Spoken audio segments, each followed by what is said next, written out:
ओम श्री साईनाथाय नमः। श्री साईं सच्चरित्र अध्याय 3। श्री साईं बाबा की स्वीकृति, आज्ञा और प्रतिज्ञा, भक्तों को कार्य समर्पण, बाबा की लीलाएं, ज्योतिषस्तंभ स्वरूप, मातृ प्रेम, रोहिल्ला की कथा, उनके मधुर अमृतोपदेश, श्री साईं बाबा की स्वीकृति और वचन देना। जैसा कि गत अध्याय में वर्णन किया जा चुका है, बाबा ने सच्चरित्र लिखने की अनुमति देते हुए कहा कि सच्चरित्र लेखन के लिए मेरी पूर्ण अनुमति है। तुम अपना मन स्थिर कर मेरे वचनों में श्रद्धा रखो और निर्भय होकर कर्तव्य पालन करते रहो।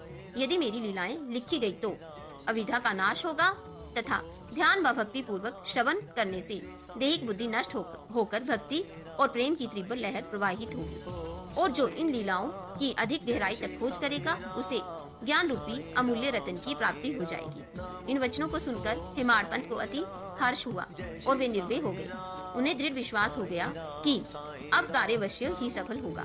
बाबा ने श्यामा की ओर दृष्टिपात कर कहा, जो प्रेम पूर्वक मेरा नाम स्मरण करेगा मैं उसकी समस्त इच्छाएं पूर्ण कर दूंगा। उसकी भक्ति में उत्तरोत्तर वृद्धि होगी। जो मेरे चरित्र और कृत्यों का श्रद्धा पूर्वक गायन करेगा उसकी मैं हर प्रकार से सदैव सहायता करूंगा। जो भक्तगण हृदय और प्राणों से मुझे चाहते हैं उन्हें मेरी कथाएं श्रवण कर स्वभावत प्रसन्नता होगी। विश्वास रखो कि जो कोई मेरी लीलाओं का कीर्तन करेगा उसे परमा आनंद और चिर संतोष की उपलब्धि हो जाएगी। ये मेरा विशिष्ट है कि जो कोई अन्य भाव से मेरी शरण में आता है, जो श्रद्धा पूर्वक मेरा पूजन, निरंतर स्मरण और मेरा ही ध्यान किया करता है, उसको मैं मुक्ति प्रदान कर देता हूँ। जो नित्य प्रति मेरा नाम स्मरण और पूजन कर मेरी कथाओं और लीलाओं का प्रेम पूर्वक मनन करते हैं, ऐसे भक्तों में संसारिक वासनाएं और अज्ञान रूपी प्रवृत्तियां कैसे ठहर सकती हैं।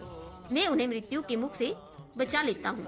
मेरी कथाएं श्रवण करने से मुक्ति हो जाएगी। अतः मेरी कथाओं को श्रद्धा पूर्वक सुनो, मनन करो। सुख और संतोष प्राप्ति का सरल मार्ग ही यही है। इससे श्रोताओं के चित्त को शांति प्राप्त होगी और जो ध्यान प्रगाढ़ और विश्वास दृढ़ हो जाएगा, तब अखोर चैतन्य धन ने अभिन्नता प्राप्त हो जाएगी।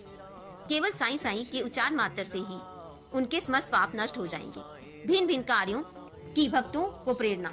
भगवान अपने किसी भक्त को मंदिर, मठ, किसी को नदी के तट पर घाट बनाने, किसी को तीर्थ पर्यटन करने और किसी को भगवत कीर्तन करने एवं भिन्न भिन्न कार्य करने की प्रेरणा देते हैं। परंतु उन्होंने मुझे साईं सच्चरित्र लेखन की प्रेरणा दी। किसी की विधा का पूर्ण ज्ञान न होने के कारण मैं इस कार्य के लिए सर्वथा अयोग्य था। गत मुझे इस दुष्कर कार्य का दुस्साहस क्यों करना चाहिए। श्री साईं महाराज की यथार्थ जीवनी का वर्णन करने की सामर्थ्य किसे है। उनकी कृपा मात्र से ही कार्य संपूर्ण होना संभव है। इसलिए जब मैंने लेखन प्रारंभ किया तो बाबा ने मेरा अहम नष्ट कर दिया और उन्होंने स्वयं अपना चरित्र रचा। अतः इस चरित्र का श्रेय उन्हीं को है, मुझे नहीं। जन्मता ब्राह्मण होते हुए भी मैं दिव्य चक्षु विहीन था। अतः साईं सच्चरित्र लिखने में सर्वथा अयोग्य था। परंतु श्री हरि कृपा से क्या संभव वही है। मूक भी वाचाल हो जाता है और पंगु भी गिरिवर चढ़ जाता है। अपनी इच्छा अनुसार कार्य पूर्ण करने की युक्ति वे ही जाने। हारमोनियम और वंशी को ये आवाज कहाँ की ध्वनि कैसे प्रसारित हो रही है, इसका ज्ञान तो वादक को ही है। चंद्रकांत मणि की उत्पत्ति और ज्वार भाटे का रहस्य मणि अथवा उदी नहीं वर्ण शशिकलाओं के घटने बढ़ने में ही निहित है। बाबा का चरित्र ज्योतिष स्तंभ स्वरूप। समुद्र में अनेक स्थानों पर ज्योतिष स्तंभ इसलिए बनाए जाते हैं जिससे नाविक चट्टानों और दुर्घटनाओं से बच जाएं और जहाज का कोई हानि न पहुंचे। इस भवसागर में श्री साईं बाबा का चरित्र ठीक उपयुक्त भांति ही उपयोगी है। वे अमृत से भी अति मधुर और संसारिक पथ को सुगम बनाने वाला है। जब वह कानों के द्वारा हृदय में प्रवेश करता है तब दैहिक बुद्धि नष्ट हो जाती है और हृदय में एकत्रित करने समय समस्त कुशंकाएं अदृश्य हो जाती हैं। अहंकार का विनाश हो जाता है तथा बौद्धिक आवरण लुप्त होकर ज्ञान प्रकट हो जाता है। बाबा की विशुद्धि कीर्तन का वर्णन निष्ठा पूर्वक श्रवण करने से भक्तों के पाप नष्ट होंगे। अतः ये मोक्ष प्राप्ति का भी सरल साधन है। सतयुग में श्रम तथा दम, त्रेता में त्याग, द्वापर में पूजन और कलयुग में भव कीर्तन ही मोक्ष का साधन है। ये अंतिम साधन चारों वर्णों के लोगों को साध्य भी है। अन्य साधन योग, त्याग, ध्यान, धारणा आदि आचरण करने में कठिन है, परंतु चरित्र तथा हरि कीर्तन का श्रवण और कीर्तन से इंद्रियों की स्वाभाविक विषय शक्ति नष्ट हो जाती है और भक्त वासना से रहित होकर आत्म साक्षात्कार की ओर अक्षर हो जाता है। इसी फल को प्रदान करने हेतु उन्होंने सच्चरित्र का निर्माण कराया।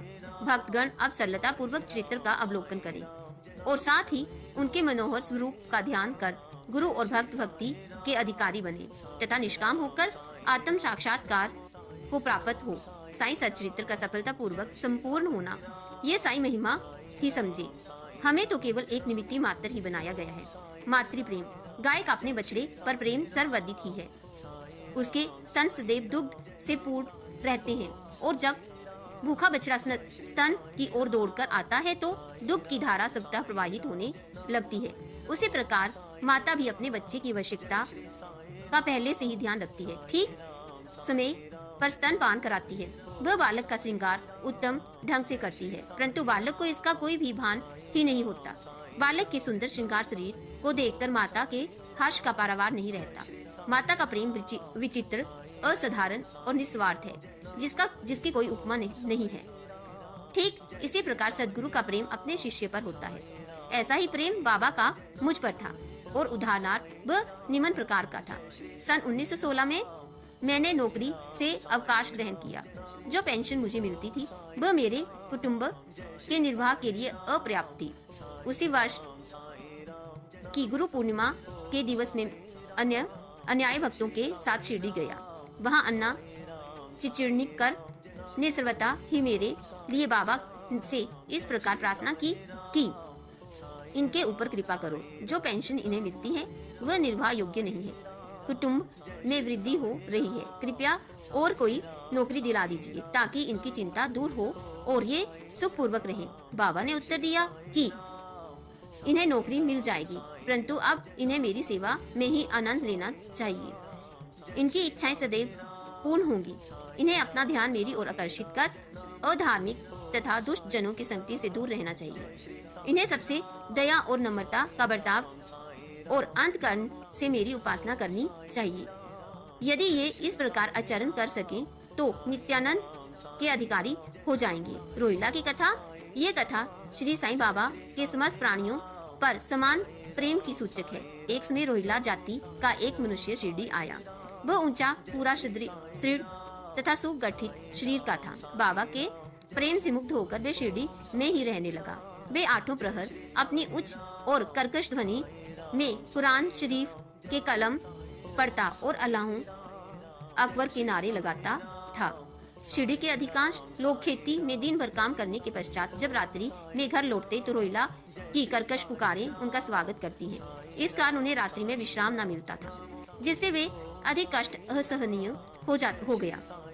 तब उन्होंने बाबा के समीप जाकर रोहिला को मनाकर इसका उत्पात को रोकने की प्रार्थना की।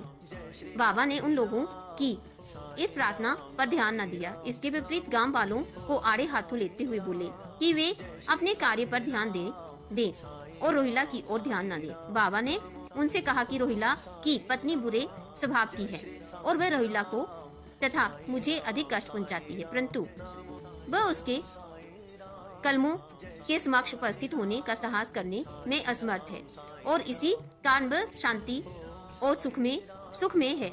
यथार्थ में रोहिला की कोई पत्नी ना थी। बाबा के संकेत केवल कुविचारों की ओर था। अन्य विषय की अपेक्षा बाबा प्रार्थना और ईश आराधना को महत्व देते थे। अतः उन्होंने रोहिला के पक्ष का समर्थन कर ग्रामवासियों को शांतिपूर्वक थोड़े समय तक उत्पादन सहन करने का परामर्श दिया। बाबा के मधुर अमृतोपदेश। एक दिन दोपहर की आरती के पश्चात भक्तगण अपने घर लौट रहे थे। तब बाबा ने निम्नलिखित अति सुंदर उपदेश दिया। तुम चाहे कहीं भी रहो, जो इच्छा हो सो करो, परंतु ये सदैव स्मरण रखो कि जो कुछ तुम करते हो वह सब मुझे ज्ञात है। मैं ही समस्त प्राणियों का प्रभु और घट घट में व्यापक हूँ। मेरे ही उदर में समस्त जड़ व चेतन प्राणी समाये हुए हैं। मैं ही समस्त ब्रह्मांड का नियंत्रण करता व संचालक हूँ। मैं ही उत्पत्ति व संहार करता हूँ। मेरी भक्ति करने वालों को कोई हानि नहीं पहुँचा सकता। मेरे ध्यान की उपेक्षा करने वाला माया के पास में फंस जाता है। समस्त जंतु, चींटियां और दृश्यमान, परिवर्तनमान और स्थायी विषभ मेरे ही स्वरूप हैं। इन सुंदर और अमूल्य उपदेशों को श्रवण कर मैंने तुरंत ये दृढ़ निश्चय कर लिया कि अब भविष्य में अपने गुरु के अतिरिक्त अन्य किसी मानव की सेवा न करूंगा। तुझे नौकरी मिल जाएगी। बाबा के इन वचनों का विचार मेरे मस्तिष्क में बारंबार चक्कर काटने लगा। मुझे विचार आने लगा कि क्या सचमुच मेरा घटित होगा। भविष्य की घटनाओं से स्पष्ट है कि बाबा के वचन सत्य निकले और मुझे अल्पकाल के लिए नौकरी मिल गई। इसके पश्चात मैं स्वतंत्र होकर एक चित्त से जीवन पर्यंत बाबा की सेवा करता रहा।